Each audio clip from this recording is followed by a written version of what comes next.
Hey guys, welcome to Craft Mentor. In today's video, I'm going to show you how to get a Gatling Cannon in Once Human.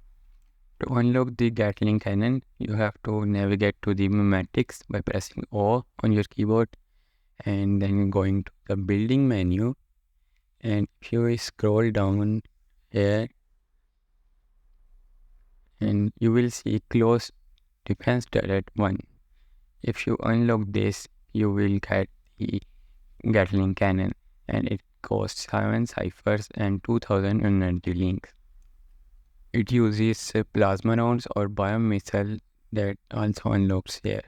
And if we go down, you can find close defense turret 2.